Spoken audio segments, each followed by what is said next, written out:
So how did I master the marathon? In this video, I'm going to tell you what I did to not hit the wall and finish the 2023 Chicago Marathon injury-free. Before we get started, I want to note really quickly that much of what I'm about to say, people who've been running for years probably already know. So this video is more for beginners and intermediate runners or people who are hoping to run a marathon. But anyone who wants to join me, I welcome you.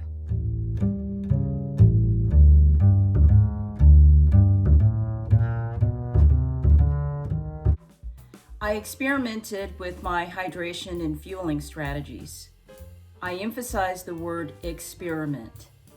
For so many years, I had heard that you need to take gels, in my case, goo, every 4.5 miles.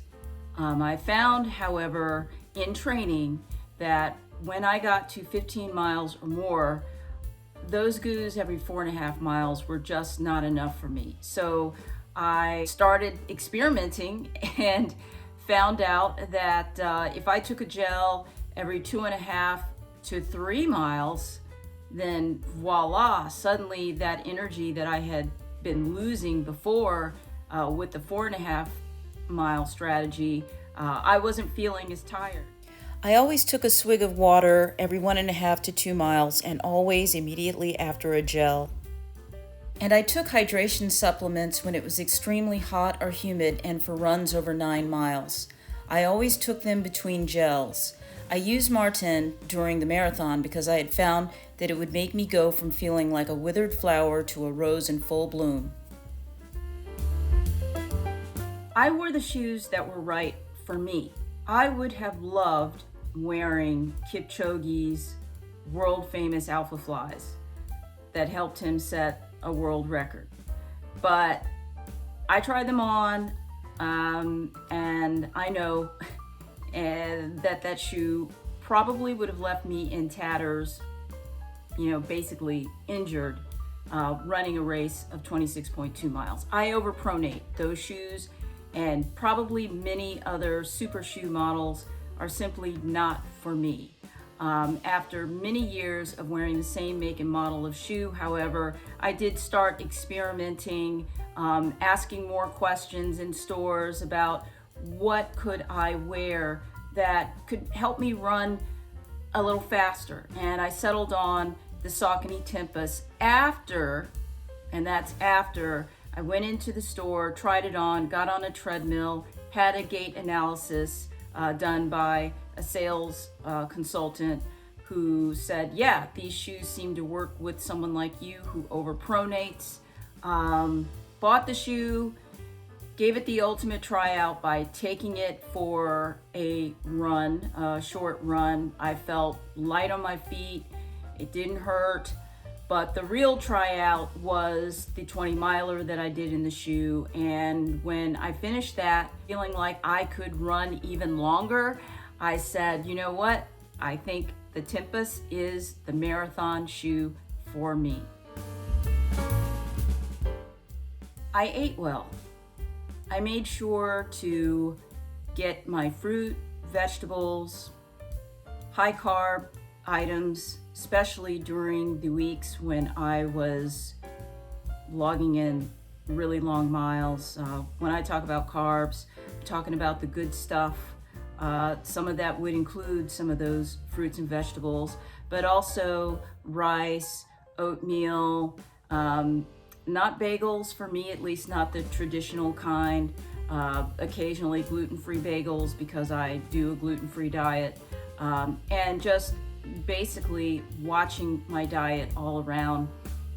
Big fan of a particular protein bar that I kind of got hooked on, and I think that probably helped me quite a bit to maintain, in fact, add muscle mass during the training cycle.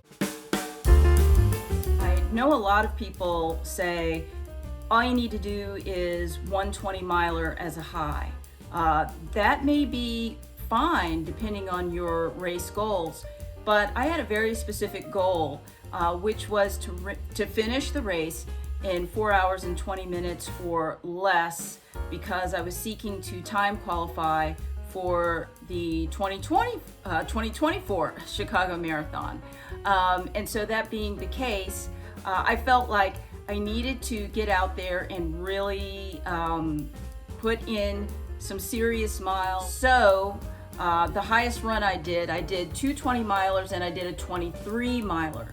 That 23-miler was so important because it really showed me how the fueling strategy with the gels every 2.5 to 3 miles and my water fueling strategies were helping me. I had a pace goal. I knew that to qualify for Chicago, I had to run 9-minute 55-second miles on average over the course of the 26.2 mile distance. And so I aimed to run a little less than that with the aim of conserving energy, not hitting the wall, and hopefully making sure that in fact I completed the distance under the 4 hour and 20 minute mark, which I did for an average pace of 9 minutes and 40 seconds. This was not the fastest I could run. My fastest time in a long race, a half marathon, was 8 minutes and 42 seconds per mile, I think.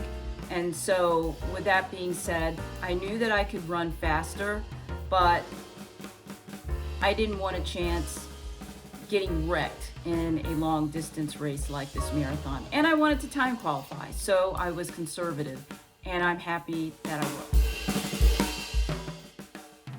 I cross-trained. A few times a week, I went to the gym, got on the bicycle, hit the weights, and I stretched. It wasn't always at the gym though. Sometimes I would get out on the bicycle outside, take in the nice air, and definitely, frankly, even on days that I ran, most of those days, later in the day, I'd find some time to get in a 30-minute walk. I did speed work at least once a week, and to my surprise found that in short bursts, over half miles, I could get under 8 minutes per mile. I think this was great training because it gave me the confidence to know that if I could run 7 minutes and 30 seconds over a half mile or something close to that, then I could certainly, I hoped, run at least 9 minutes and 55 seconds per mile in the marathon. I didn't do anything new on race day. I wore the shorts, singlet, and shoes I had used in training, which I knew would make me feel light and comfortable during the race. I also used the same fluids and gels that I had taken during my training runs. Sleep is truly a game changer because it repairs your body, which is definitely needed after going out and running 20 miles in one go, or in my case, I ran a high 1 week of 55 miles in training. I would get at minimum around 8 hours of sleep every night, and I prioritized it. It was just as important to me as drinking 8 glasses of water a day and focusing on good nutrition. Well, this is one that fortunately I did not have to do in 2023, but maybe I should have done at my first marathon in 2000. And I know it's going to be controversial for some, but here goes. Sometimes I think maybe what it takes to master the marathon is to not finish the race. What do I mean? Well, I'm thinking specifically of that 2000 marathon that I ran. That basically crushed me in the last 8 miles. Not only did I hit the wall hard, I mean, I'm talking dizzy, had to sit down at one point on the curb, things started to spin around me, really not good. And then on top of that, as I got up and somehow got my head together, but probably never fully after that, I somehow sustained an injury to one of my feet, and it seemed like my ankle. I was in tremendous pain, yet I kept going. And as a result, I actually, though I finished that marathon, I wasn't able to either run the way I had used to for quite a while, or really, had problems with walking too for a few weeks at least. This is all to say that that injury, the walking part was maybe a minimal issue, but the running part was not so much. I wasn't able to run like I was capable of for many, many, many months afterward. And I felt kind of crushed by that experience. In fact, it led me to fear the marathon, so much so that it's a big part of the reason why there was a 23-year gap between my first marathon and my second marathon. So the moral of this story, I think that sometimes, it just may be maybe it would have been, let me speak for myself, in my best interest to stop once I realized that I was injured, because during that race, I did know that I was injured, and to just walk away. Well, maybe I couldn't have actually walked, but hailed an emergency technician or somebody out there to cart me away past the finish line so I could recuperate. So what I'm saying here is that a marathon master, I think, knows when it's in their best interest to not finish the race.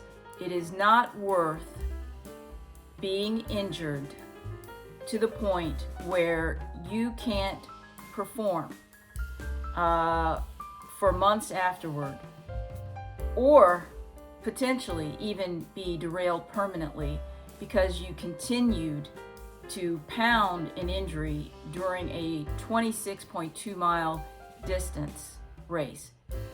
Just not smart.